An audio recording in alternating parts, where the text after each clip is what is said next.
Good morning. Today we will be discussing this book, The Penguin Book of Historic Speeches. Now, I read this book a few years ago when I was in the hospital.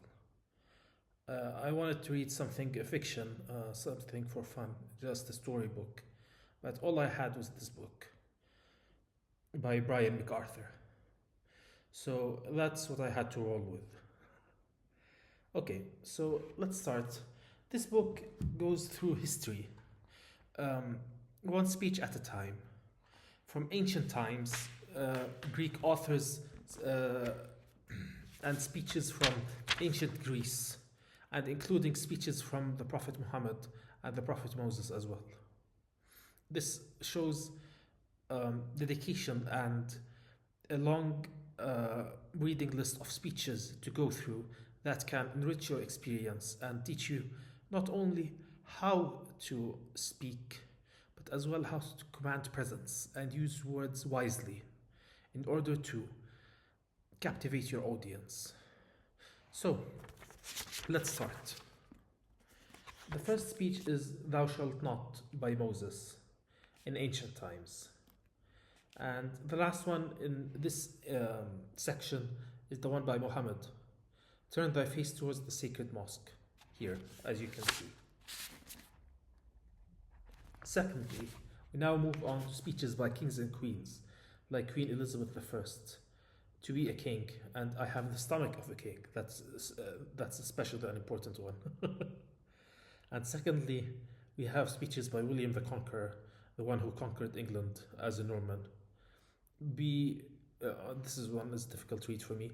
Be ye the avengers of noble blood, as well as various speeches by Oliver Cromwell and other statesmen of the period.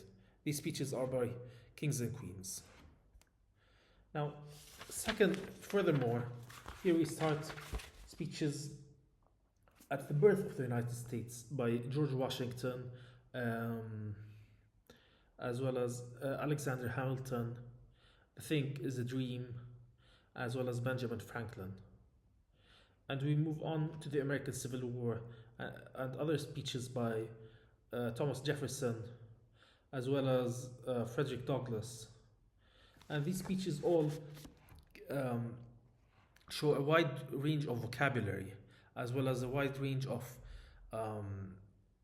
discussion and a wide subject matter.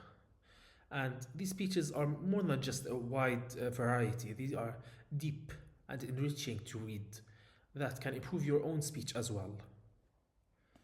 Furthermore, there are speeches by women's rights activists in the early modern period here, such as speeches like "Ain't I a Woman" or "Disappointment is a lot of a woman," and stuff like that are especially important for feminists.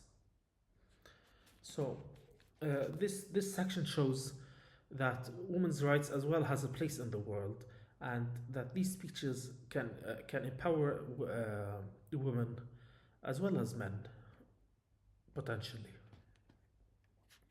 Now, furthermore, we finally arrive at the early modern period, where there are speeches by Winston Churchill, and in contrast, Adolf Hitler. You have Winston Churchill's "I have nothing to offer but blood, toil, tears, and sweat" in 1940, as well as Adolf Hitler's "My patience is now at an end" in 1938. This shows a major contrast between Adolf Hitler's speeches, which were quite potent with hatred, while as Abraham Lincoln's speeches a few centuries before that say, "You are not my enemy," for the most part. Let us not speak of enemies. Let us make friends, as he spoke. There are as well speeches by John F. Kennedy a few decades later that show a new generation of Americans in 1961. These are all speeches from different periods in history. Now let's analyze. First off, let's say that these speeches just you can read them for fun. Well, the case is that they will improve your own speech skills, how to articulate your words properly, how to improve your own vocabulary, how to even captivate your audience. You can use these speeches in order to supplement your own words, and you can quote them as well in your own sophisticated manner. I hope you like this book, The Penguin Book of Historic Speeches by Brian MacArthur, and I hope I have enriched your experience